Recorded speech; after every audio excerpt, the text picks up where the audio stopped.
Hello everyone, today we're learning about warm and cool colors as well as analogous, and we'll also be talking about Georgia O'Keeffe. This is Georgia O'Keeffe. Georgia O'Keeffe was an American artist. She is known for her paintings of enlarged flowers, New York landscapes, and New Mexico landscapes. Georgia O'Keeffe has been recognized as the mother of American modernism. She was born November 15th, 1887 in Sun Prairie, Wisconsin, and she died March 6th, 1986 in Santa Fe, New Mexico. And right here, these are her beautiful, beautiful cityscapes. And today we're learning about warm and cool colors, like I said again. So, what do warm colors remind us of? What do cool colors remind us of? And so, always keep that in mind. So, warm colors remind me of hot things like the sun, fire, lava. And cool things remind me of cold things like ice, the snow, or purple reminds me of like a good old purple slushy. And analogous colors. Analogous colors are colors that are next to each other on the color wheel. We talked about that last week. So, what are colors that are next to each other on the color wheel? So, here in this picture, we can see we have orange, red, and yellow. Those colors are analogous to each other. In this next picture, we have these nice, beautiful landscapes, but we also see lots of warm and cool colors, but they're also analogous to one another. All right, and our goal for today, we have two goals for today. So, our first one is I can create artwork using warm and cool colors. And our second one is I can use analogous colors in my artwork. And our standard that we are focusing on today is Anchor Standard number 2. All right, this is what we're going to be creating today. Our landscape with warm and cool colors. A cityscape, actually. So today what we're going to be needing is, of course, a piece of paper, a black marker, some crayons. It could be all markers or all crayons. You can draw this with the crayon if you'd like, and any type of paper. Also want to remember that this project actually can be done portrait or landscape. I'm just doing my landscape. I can fit in more skyscrapers. So this is how we're going to start off. You can start high, but it's just an angled line, followed by 2 straight lines all the way down. I'm just fixing my marker. Well, and that's it for the skyscrapers. It really is. It's just an angled line. And then 2 vertical lines. You can draw them really nice and high. Nice angled line. And 2 vertical lines all the way down to the ground. You could draw them next to each other. You draw them far apart from one another. You could draw them behind each other. Anything you really want. So this is mine. I'm drawing another nice and a nice big one. Yours can be wider. They can be nice and thin. It's really up to you. You can stop here. You can have as many as you want. You do not have to have as many as I do. I'm just showing you guys so you can have a few or many. And we can also add in a whole bunch of other details as well.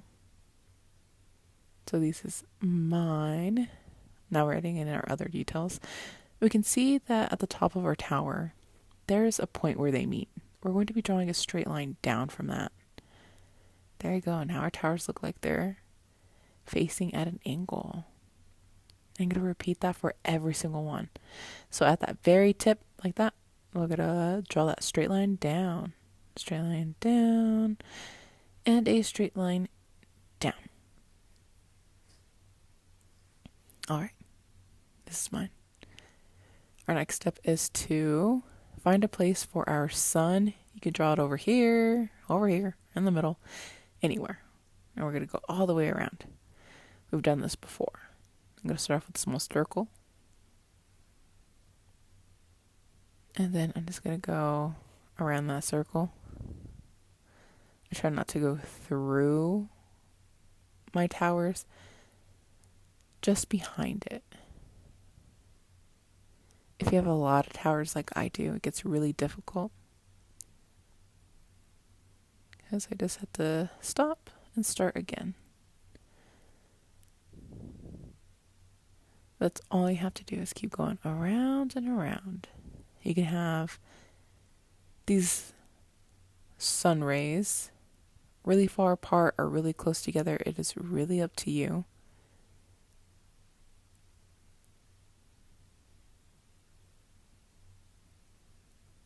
It just depends on how much you want to color, really. I colored a lot on this one. It took me a hot minute, but I still think it turned out pretty great. I like when it has tons of sun rays. But you could totally stop there, or you can go all the way down the whole page. I end up going all the way down the whole page. I think I leave it here. Yeah, there you go. So my sun rays go all the way down. There we go. Wow. And next we can draw details for our windows. And I'm just drawing little rectangles. You can draw them on all of your towers, or you could just draw them on a few. If you draw them on all of your towers, I'm going to tell you, it takes a hot minute. You can draw them super small like I did, or you can draw them really big. I draw some really big ones. So it really just depends on how you want your little windows to look. You don't even have to add windows at all if you don't want to. That's really up to you. All right. So now time for our color schemes. We talked about warm and cool colors. So that means we're using warm and cool colors. For our sun, we're using warm and cool colors. So we'll make it look like a sunset. And for our skyscrapers, we're using cool colors. So that is blue, green, and violet. Violet is also purple, but in art we call it violet. So here you go. This is my example. Well, and of course you can mix them. You don't have to start with the same colors I start with. So you can start off with red if you wanted to. You can start off with your towers if you want to. I just start off with my sun first. I like to start with the background. So you can see this is just me coloring in my background. You don't even have to use the same pattern like I do. Your pattern can be whatever.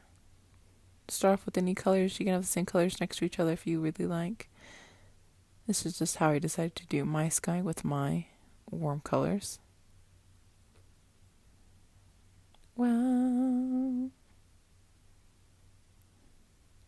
and next I'm doing my cool colors with my blue, green, and violet. I think these towers turned out really cool. Here's my purple with it. And also for your windows, you can make them all yellow, or you can even color them in with the complementary colors of them. So if you remember complementary colors, good job, you can do that. If not, you can color inside the windows any color that you like. I usually just yellow, or do some complementary colors. I think it looks pretty cool. So this is mine. Ta-da! Of course, we want to sign our names. This is where I'm going to sign my name. First name and last name. You can put the year. I just put a smiley face. All right. This is mine. I hope you guys had a wonderful time. I'll see you guys next week. Goodbye.